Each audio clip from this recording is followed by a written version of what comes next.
Our enemies sees Trump as a clown now. You think I'm wrong? Look at the facts. Russia and Ukraine are currently in peace talk in Istanbul, right after Ukraine pulled off what Russian insiders are calling their own Pearl Harbor, a bold asymmetric strike that destroyed up to 40 Russian bombers and knocked out 34% of Russia's long-range bomber fleet. So what does this have to do with Trump being a joke? Everything. This peace talks, it's all theater. Both Russia and Ukraine know it. Russia isn't seeking peace. They're reeling from embarrassment. And who is this peace talk show for? Trump. They figured him out. He's all bluster, no bite. That's what happened when you threaten the world and can't follow through. After the tariff debacle with China, everyone realized Trump threats are just noise, no real consequence. Now they see his aggression as weakness and not strength. Diplomacy isn't a real estate deal where you wing it on charisma. It's complex, it's layered, and Trump doesn't get it.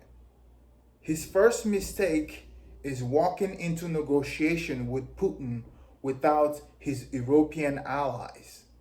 The very people who actually have experience with Putin. Trump and his negotiating team went blind, treating a seasoned KGB operator like a rookie. Putin is not a rookie. He has one goal, and that's to conquer Europe, to get Russia back to what it was during the Soviet Union. He said it. Everybody knows this. But somehow Trump thinks he can come in and use his charisma to influence Putin. No, you can't do that. And now he's realizing that.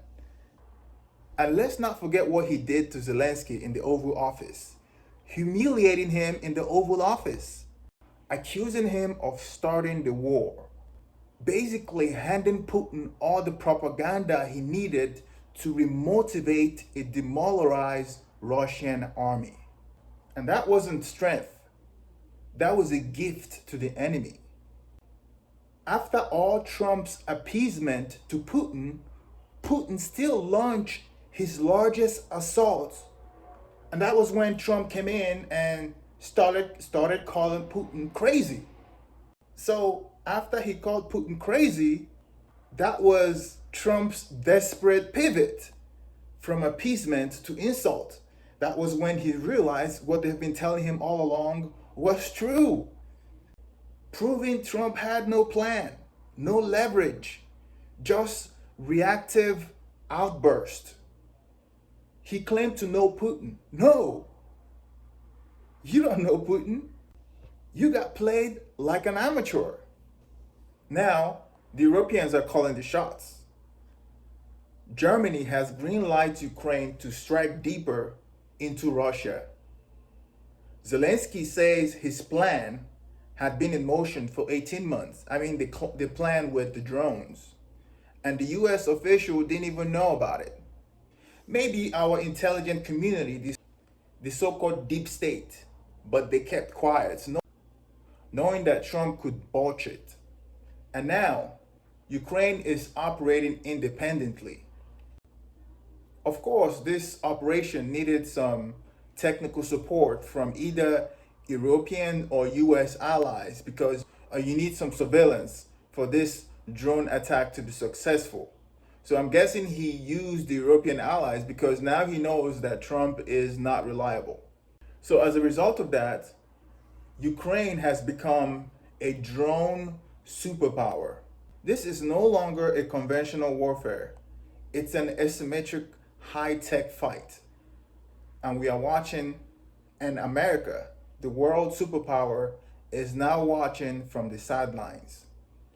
And then when you come to Iran, same story.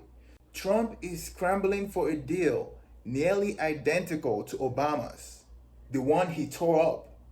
Meanwhile, Iran is growing closer to China more now than before. So we used to be able to hold China accountable because we are their biggest trading partner.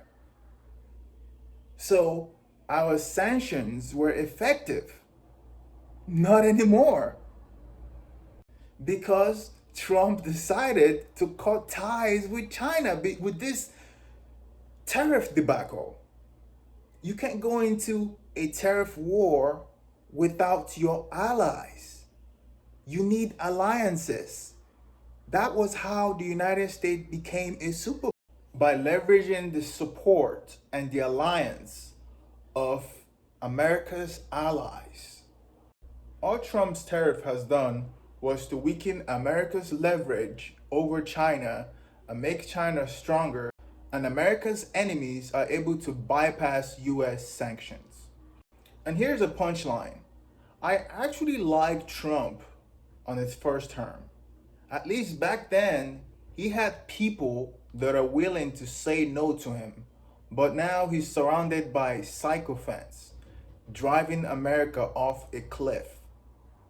He's jeopardizing US hegemony.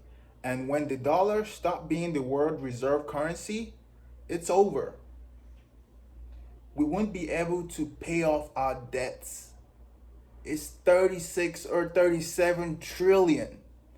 Trump massive so-called beautiful bill, the same one Elon Musk called a disgusting abomination, just prove how dependent the US is on debt to stay afloat.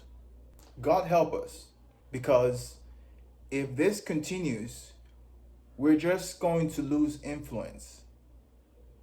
And not only that, we're going to lose our future. Thank you for watching. Please like and subscribe if you like my video. See you on the next one.